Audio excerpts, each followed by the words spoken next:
ओम श्री परमात्मने नमः।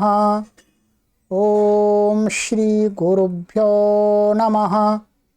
ओम श्री ऋषिभ्यो नमः। ओम सहना भवतु सहनौ भुनक्तु सह वीर्यं करवावहै तेजस्विनावधीतमस्तु मा विद्विषावहै। ओम शांति शांति शांति। सर्वेभ्यो नमः। देववाणी संस्कृतं यूट्यूब चलदृश्यं प्रति भवतां भवतीनांच हार्दं स्वागतम्।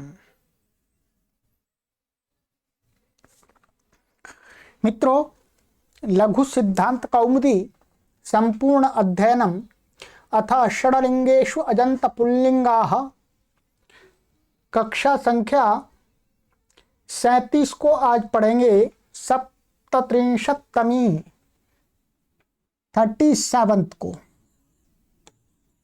ठीक है। चलिएगा, पुस्तक ओपन कर लीजिएगा। गत कक्षा में मैंने आपको षडलिंग प्रकरण के कुछ सूत्र पढ़ाए थे, कुछ अर्थात 2 सूत्र पढ़ाए थे, ठीक है।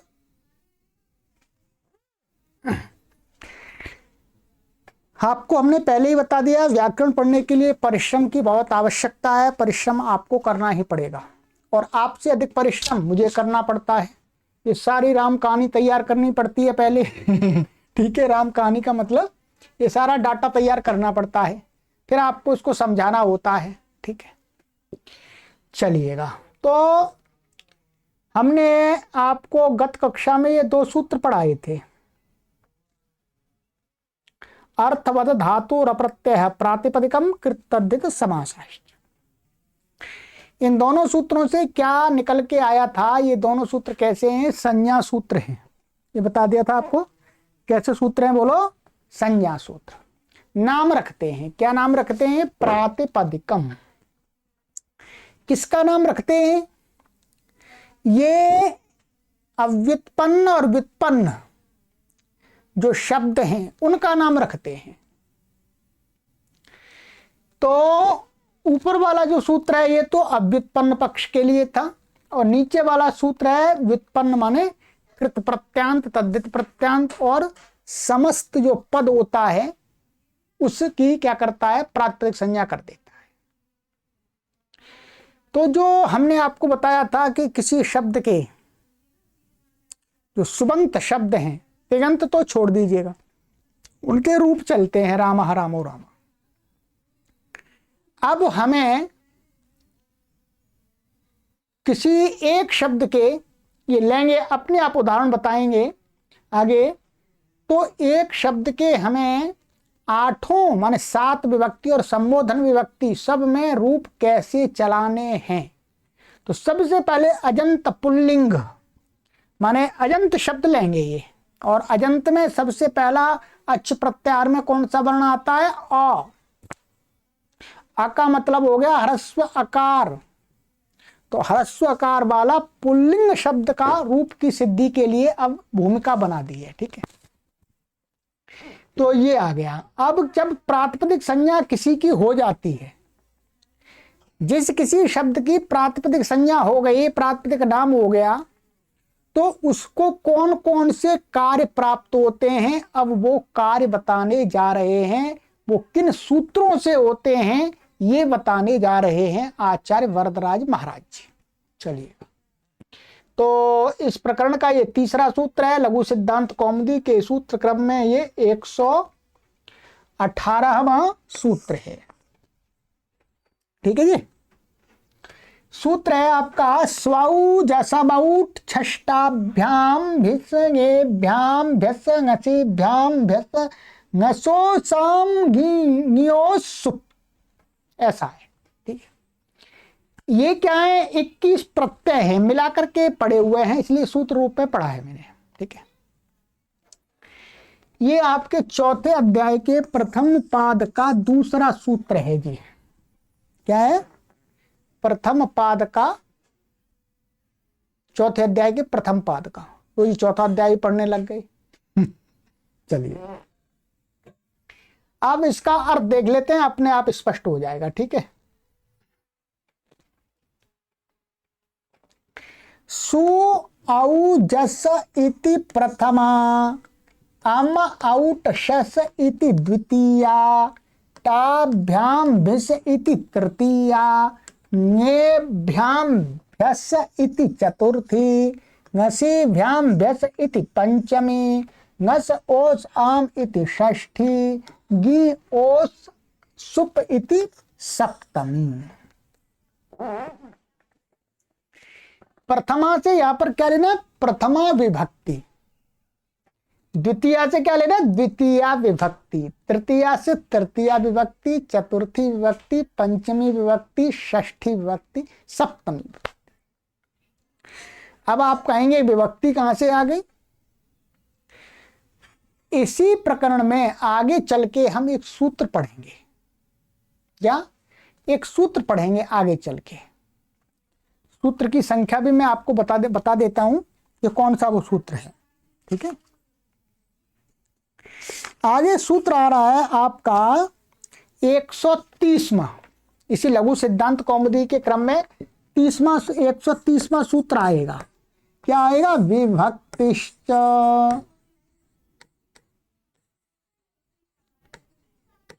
ये सूत्र है लघु सिद्धांत में। ठीक है। ये सूत्र क्या करता है, मैं अभी बता रहा हूं। ये सूत्र क्या करता है, जो ये 21 प्रत्यय हैं वास्तव में, इनके तीन तीन की विभक्ति संज्ञा करता है। ये केवल विभक्ति संज्ञा करता है। और ये प्रथमा द्वितीय कैसे है? पहले का जो 3 है वो प्रथम जोड़ा हो गया, इसलिए बोलते हैं प्रथमा विभक्ति है। ये दूसरा जोड़ा द्वितीय विभक्ति, तीसरा जोड़ा तृतीय विभक्ति। तो 3 की ये क्या कर देता है? विभक्ति संज्ञा करता है। ये भी नाम है, ध्यान देंगे। ऐसे नहीं बोलते थे विभक्ति, विभक्तिश्च सूत्र से इनकी विभक्ति संज्ञा होती है। ठीक है। इसका पूरा अर्थ और वहीं क्रम में पढ़ेंगे। ठीक है। तो कहते हैं कि ये 21 प्रत्यय हैं, तो इनके हमने 7 जोड़े बना दिए और उन जोड़ों का नाम रख दिया विभक्ति, और उनके साथ में क्रम से पहला दूसरा ये जोड़ दिया। ठीक है। बस अब ध्यान रखना है आपको, ये 21 जो प्रत्यय इनको अच्छी प्रकार से याद रख लेना है। ये तो याद ही रखने चाहिए। सु औजस, अम औक्षस, टाभ्याम भिस, ङेभ्याम भ्यस, ङसीभ्याम भ्यस, ङस ओस आम और गी ओस सु। इनसे ही शब्द रूप बनते हैं। क्या बनते हैं? बोलो, शब्द रूप। चलिएगा, ये हो गया। अब इन प्रत्ययों का, ये प्रत्यय, इन प्रत्ययों का करते क्या है? इन प्रत्ययों को कहां उपयोग करेंगे? क्या इन प्रत्ययों को, ये सूत्र तो केवल प्रत्यय बता रहा है, उपयोग कहां होता है? तो वस्तुतः ये नव्य व्याकरण है, इसलिए इसमें क्रम से सूत्र नहीं है। अब जो आगे के सूत्र आगे पढ़ाने जा रहे हैं आचार्य वरदराज महाराज जी, वो क्या है? उन सूत्रों से अष्टाध्यायी के क्रम में उनकी अनुवृत्ति सूत्र में आती है। जब हम प्राचीन व्याकरण पढ़ाते हैं तो थोड़ा अलग अर्थ करते हैं। चलिएगा, अब आपको क्या करना है? ये आगे के सूत्र हमारे आ रहे हैं, ये सूत्र आ रहा है। ठीक है।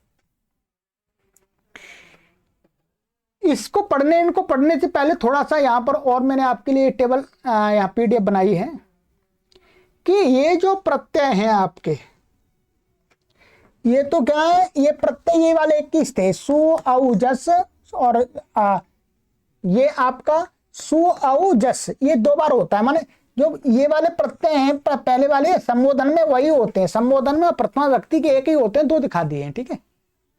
और द्वितीय के अम औट शस, टाभ्याम भिस, गेभ्याम भ्यस, ङसीभ्याम भ्यस, गस ओसाम और गी ओस सुप दिख रहा होगा। ठीक है।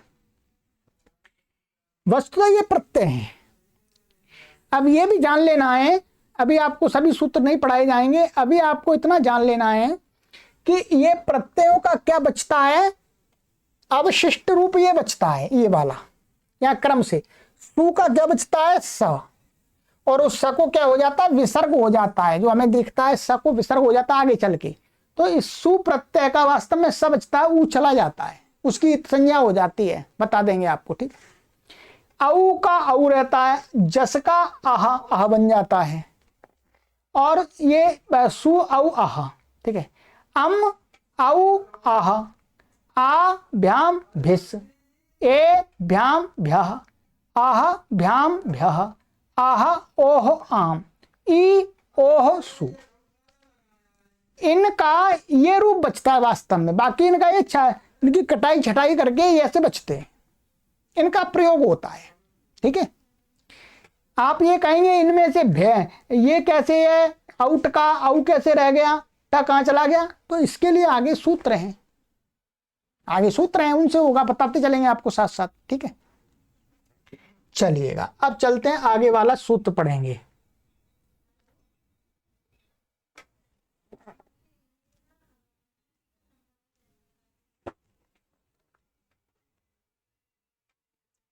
एक 119वां, ज्ञा प्रातिपदिकात 4-1-1, चौथे अध्याय का प्रथम पाद का पहला सूत्र है ये, तो उस सूत्र से पहले है पर इसमें क्रम में नीचे दे दिया है। और फिर है आपका एक सूत्र प्रत्यय, ठीक है, 120वां, और 121वां सूत्र है परश्च। ये तीसरे अध्याय के प्रथम पाद के पहले दूसरे सूत्र हैं, ठीक है जी, स्पष्ट है। यहां पर इनका कोई अर्थ, इन्होंने तीनों सूत्रों का एक ही अर्थ कर दिया जो शॉर्टकट में करते हैं ना, क्या बना दिया इन्होंने, ये अर्थ बना दिया तीनों सूत्रों का। इत्यधिकृत्य ण्यन्ताद् आवन्तात् प्रातिपदिकाच्च परे स्वादयः प्रत्ययाः सुः। ये कहते हैं कि ये सूत्र कहता है कि ये है गी, गी का अर्थ यहां पर लिया है गीप और गीश और गीन, ठीक है, ध्यान देते रहिएगा। क्या लिया है, गीप गीश गिन, गी इसमें पड़ा हुआ वास्तव में, और फिर है आप का यहां पर अर्थ है टाप डाप और चाप, ठीक है जी। और ये प्रातिपदिक का,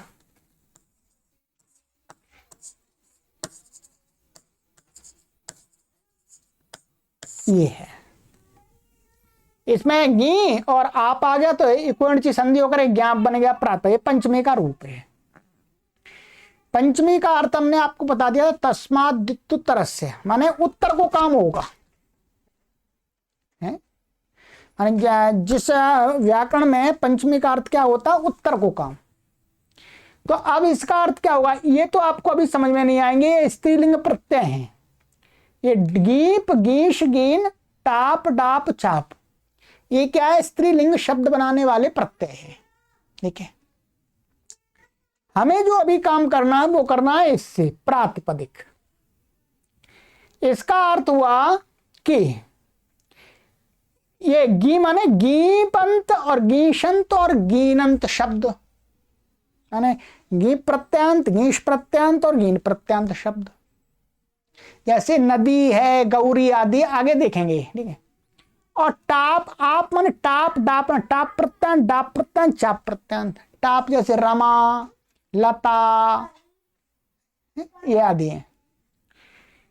कहते हैं इन प्रत्यांत शब्दों से तथा प्रातिपदिक, जिसकी प्रातिपदिक संज्ञा कर की है, अष्टाध्यायी शास्त्र में, व्याकरण शास्त्र में महर्षि पाणिनि ने जिनकी प्रातिपदिक संज्ञा की है उनसे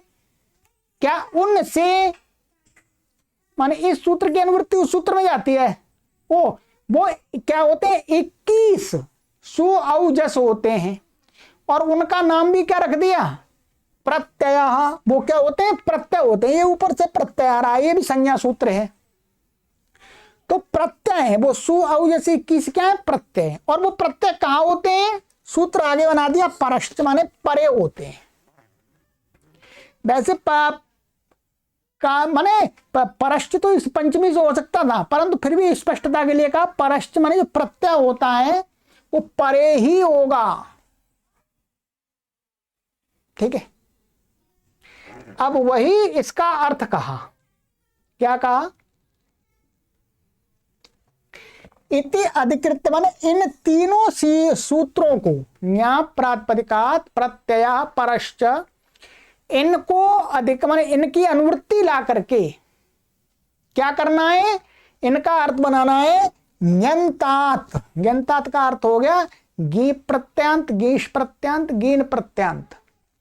और आवंतात माने टाप प्रत्यांत, डाप प्रत्यांत, चाप प्रत्यांत शब्द। और प्रातिपदिकाच और प्रातिपदिक से जिनका नाम उनसे परे स्वादय सुऔजस आदि जो 21 प्रत्यय हैं, प्रत्यय स्युहु माने होवे। अब इसका मतलब ये हुआ कि जिसकी हमने प्रातिपदिक संज्ञा की है कृत तद्धित समासाश्च अर्थ धातुर प्रत्यय प्रातिपदिकम से, उनसे ये 21 प्रत्यय आ जाते हैं। अब एक बार में 21 आ जाए नहीं, क्रम से लाएंगे एक एक करके, उसके लिए व्यवस्था बनाएंगे सूत्र। ठीक है, क्या बनाएंगे, सूत्र बनाएंगे।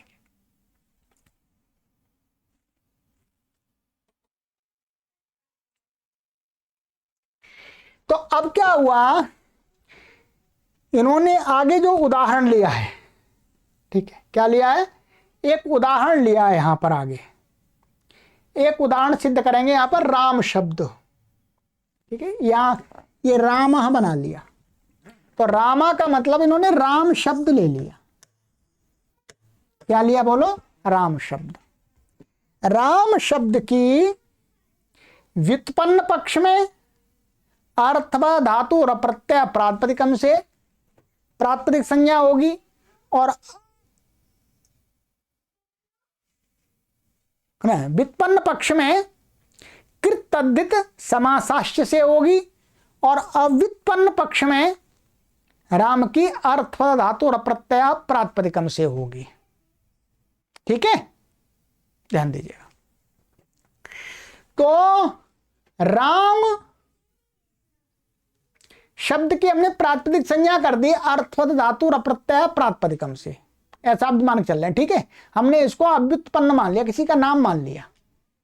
ठीक है, किसी राम जो दशरथ के बेटे राम है उनको, उनका नाम मान लिया, अथवा किसी राम को व्यक्ति है उसका नाम मान लिया। अब हमें इसको संस्कृत में प्रयोग करना है, तो संस्कृत में क्या है, किसी भी शब्द को सुबंत या तिगंत बना के प्रयोग करना पड़ता है। तो अब इस राम की प्रातिपदिक संज्ञा हुई, तो प्रातिपदिक संज्ञा के बाद क्या प्राप्त हुए, इसका ज्ञाप प्रातिपदिकात प्रत्यय परश्च से ये 21 प्रत्यय प्राप्त हो गए आपको। 21 एक बार में ही प्राप्त हो गए, परंतु हमें करने क्रम से हैं। अब क्रम से करने तो उसमें पहले सु आए, फिर दूसरा औ आए, इस प्रकार से करने, उसके लिए अब सूत्र पढ़ा रहे हैं। ठीक है, तो अब इनको बनाना है, ये आगे चलेंगे। आगे सूत्र है इनका 122वां, सुपह 14103। ठीक है, इसका अर्थ है सुपस्त्रीणि त्रीणि वचनान्येकाश एक वचन द्विवचन बहुवचन संज्ञानि स्युः। ये कैसा सूत्र है, संज्ञा सूत्र। बोलो कैसा सूत्र है, संज्ञा सूत्र। और ये जो दोनों सूत्र हैं इनको वास्तव में व्याकरण में इनको संज्ञा सूत्र और इसको माने इसको प्रत्यय को संज्ञा सूत्र और अधिकार सूत्र माना है, ठीक है, और इसको परश्च को अधिकार सूत्र माना है। बस इतना ही समझ लीजिएगा, ठीक है। तो अब क्या हुआ, सुपा, ये सूत्र कहता है कि सुपह, सुपा का अर्थ क्या है कि सुप्रत्याहार है, उसका ये षष्ठी का रूप है एक वचन का। सुप का अर्थ क्या हो गया, 21 जो प्रत्यय हैं, सु औ जस, फिर समझ लीजिएगा क्या, ये प्रत्यय हो गए, यहां से लेकर के यहां तक इन्होंने क्या कर दिया, ये सुप नहीं लिया, यहां पर ध्यान देंगे, यहां ये सु ले लिया और इसका प लिया है, केवल इसका प लिया है, प प्रत्याहार बना दिया। तो सु से लेकर के यहां तक के 21 प्रत्ययों का ग्रहण होता है सुप प्रत्याहार से, ध्यान दें। ये सुप ये वाला प्रत्यय नहीं है, ये यहां सु और प मिलाकर के सुप, ये प्रत्याहार है। तो इन प्रत्यय ये जो सुप हैं 21, सुपा क्या करता है, इनकी एक वचन द्विवचन बहुवचन, एक वचन द्विवचन बहुवचन क्रम से नाम रखता है। ये संज्ञा है, एक वचन, एक वचनम द्विवचनम बहुवचनम, ठीक है। क्या कहा, फिर देखिएगा अर्थ एक बार।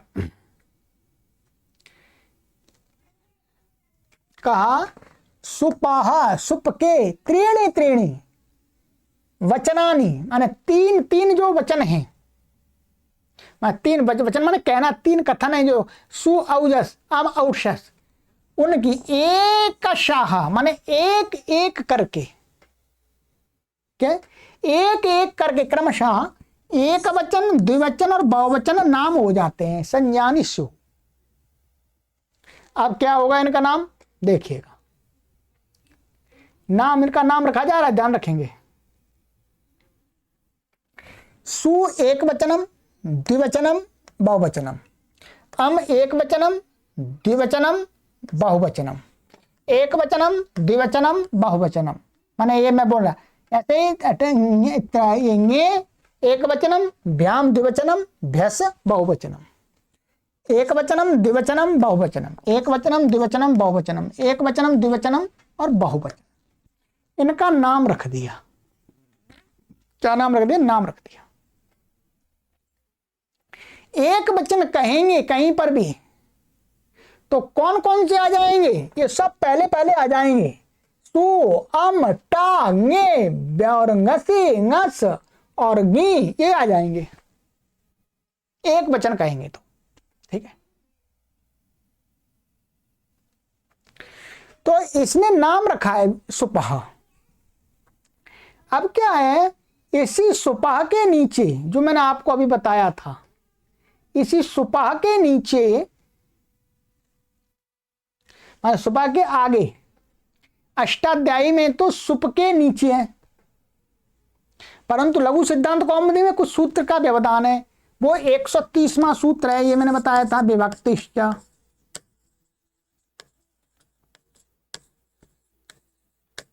ठीक है,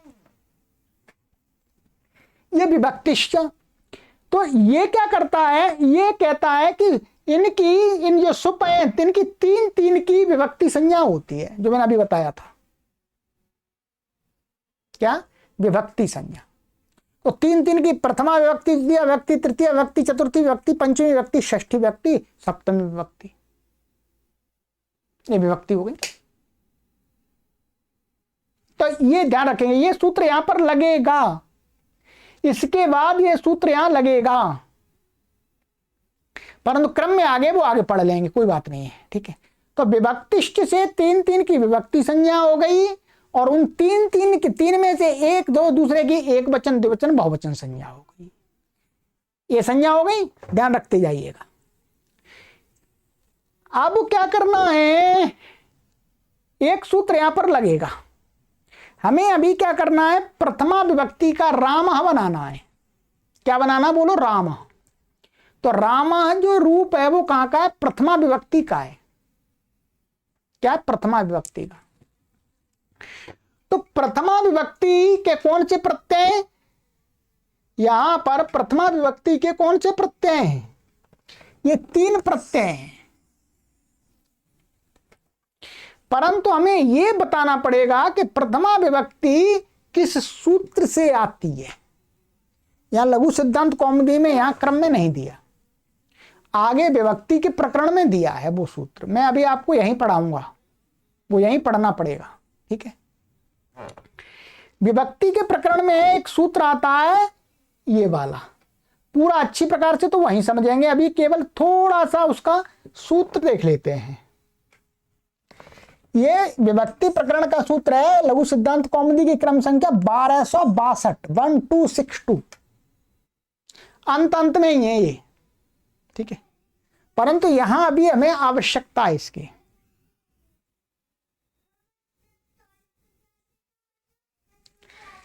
ये सूत्र है प्रातिपदिकार्थ लिंग परिमाण वचन मात्रे प्रथमा।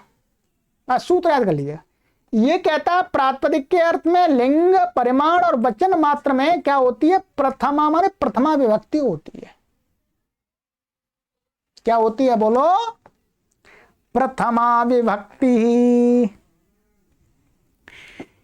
अब क्या ये सूत्र करता है प्रथमा।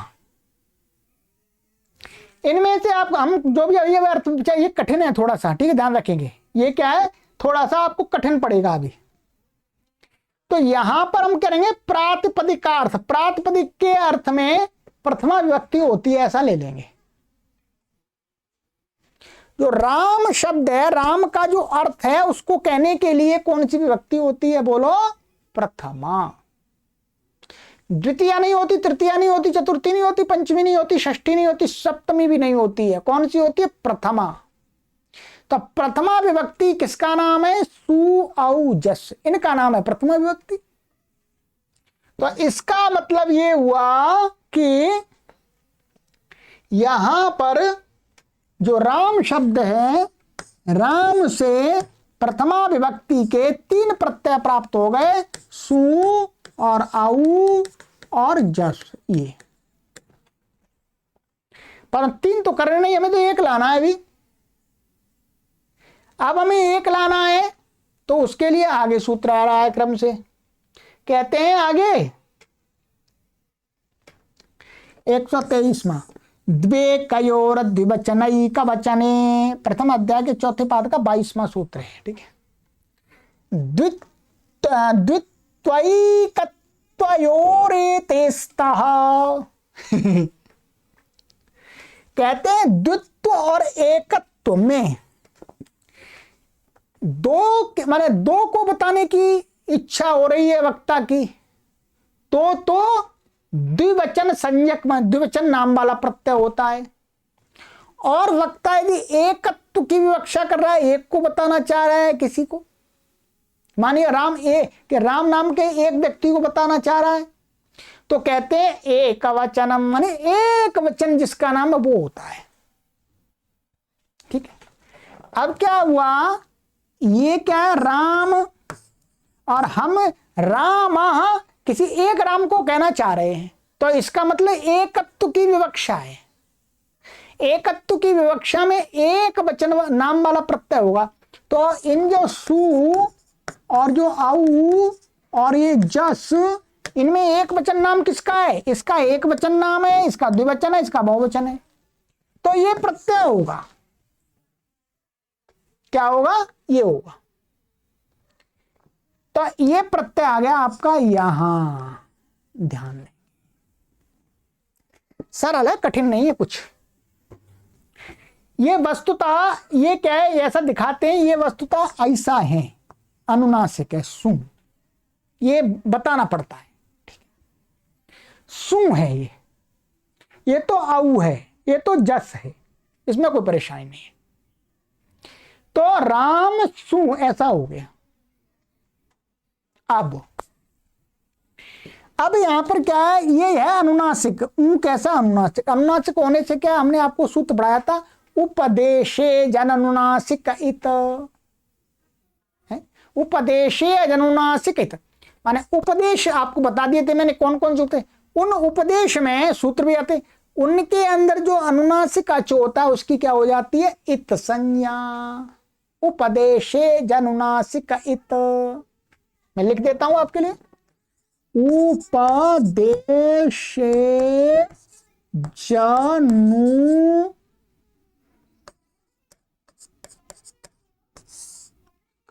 इत, ये सूत्र है, आपको पढ़ा दिया गया है पहले, ठीक है, देखिएगा अपनी कॉमेडी में, हर सूत्र तो नहीं बताऊंगा मैं। ये उपदेश में जो अनुनासिक अच होता है उसकी इत संज्ञा हो जाती है, इत संज्ञा जिसकी होती है उसका क्या हो जाता है, तस्य लोपः, ये बता दिया आपको, तस्य लोप, लोप हो जाएगा। लोप क्या होता है, अदर्शनम लोपः, ये भी पढ़ा दिया था आपको, अदर्शनम लोपः। लोप किसकी संज्ञा है, अदर्शन, माने यहां से हट गया, मानिए क्या बच्चा इसका, सा बच्चा। अब हमारी स्थिति क्या हो गई, हमारी स्थिति हो गई जी, बोलो क्या बना, राम और ये हो गया सा, ऐसा हो गया, ठीक है, राम स, और बनाना क्या है, मैं राम।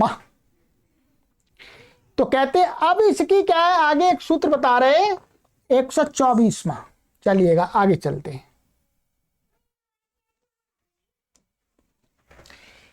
विरामो वत्सानम, ये प्रथम अध्याय के चौथे पाद का 110वां सूत्र है, ठीक है जी।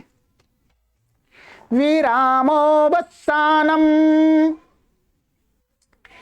एक या दो पद है, विरामः और अवसानम, ये भी कैसा सूत्र है, संज्ञा सूत्र।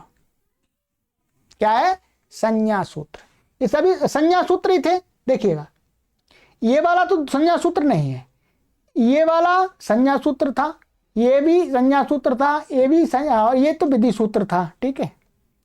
तो ये कैसा सूत्र है, संज्ञा सूत्र, ध्यान रखेंगे। ये क्या कहता है, वर्णानाम अभावः अवसान संज्ञा स्यात्, ऋत्व विसर्गौ रामः। कहते हैं कि वर्णानाम अभावः, कि वर्णों का अभाव, कोई शब्द है उसके बाद में कुछ है ही नहीं, उसके बाद में कुछ है ही, कोई वर्ण नहीं है उससे संबंधित, कोई शब्द है और उससे संबंधित कोई शब्द आगे है ही नहीं उससे जुड़ा हुआ, तो क्या कहते हैं, वहां जो वर्णों का अभाव है उसी का नाम क्या है, अवसान। क्या ये है, राम और सा, अब यहां पर आगे कुछ है ही नहीं हमारे आगे, अभी अभी कुछ है ही नहीं राम से संबंध, हम रामा कहना है केवल, ठीक है। तो कहते हैं इसकी यहां पर ये जो वर्णों का अभाव हो गया, यहां इसी की क्या, अवसान संज्ञा, क्या बोलो, अवसान संज्ञा। अब इसकी अवसान संज्ञा हो गई, वास्तव में इसकी अवसान संज्ञा नहीं है, वर्णों का अभाव, आगे कुछ ना होना ही उसी का नाम अवसान है, समाप्ति। अब यहां पर क्या करना है आपको, अब कहते हैं ऋत्व विसर्गौ। अब यहां पर आपको हमें क्या करना है, यहां पर लिखा नहीं है, अब यहां पर लगाना पड़ेगा हमें सुप्तिगंतम पदम, ध्यान रखिएगा, ये आपको पीछे पढ़ा दिया इसलिए बार बार नहीं पढ़ाएंगे। सुप्तिगंतम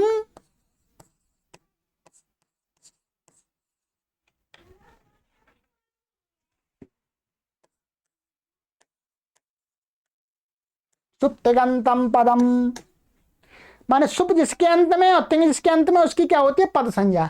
तो ये सुप का सु है, सुप्रत्यय, सुप्रत्ययों में से आता है सु, तो ये इसकी क्या होगी, पद संज्ञा हो गई पूरे की, पद संज्ञा। पद संज्ञा होने के बाद में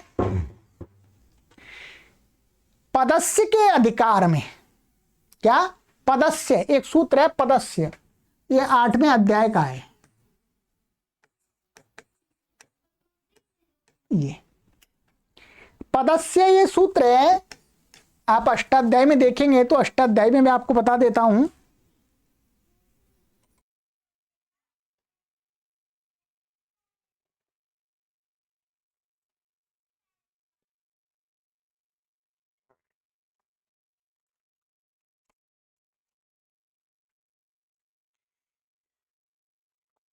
ये 8वें अध्याय का ये सूत्र है 8:1:17।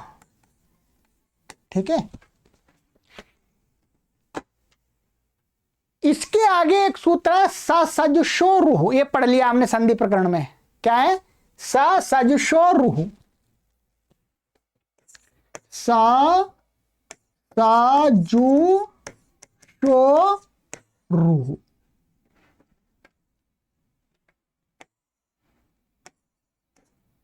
ठीक है, ये क्या कहता है? माने पदांत सकार और सजुष के शकार को क्या हो जाता है? रू हो जाता है। ये पद के अंत में सकार है, पद के अंत में सकार है, तो इसको क्या हो जाए? सकार को रू हो गया, ऐसा हो जाता है। ठीक है, रू, तो रू हो गया। और रू होने के बाद में ये अनुनासिक है, तो ऊकी उपदेश है अनुनासिक। इत संज्ञा तस्य लोपा, लोप हो गया, अदर्शनम लोपा, तो ये हट गया। तो अब क्या हो गया? अब ये कहते हैं यहां पर ये बात कही इन्होंने, रुत्व, पहले रुत्व हो गया, ये रू का र बच गया। ठीक है, फिर कहते हैं विसर्ग, अब इसको विसर्ग करना है, तो खरवसानयोर विसर्जनीय, ये भी संधि पढ़ लिया हमने। क्या? खरवसानयोर विसर्जनीय, खरवसानयोग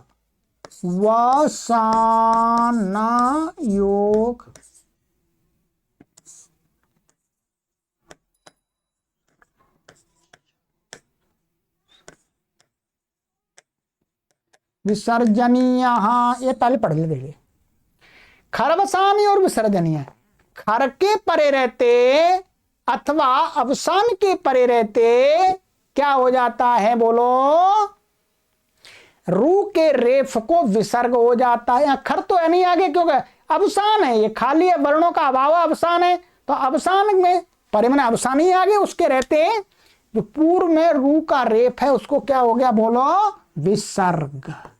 क्या बन गया? बोलो राम।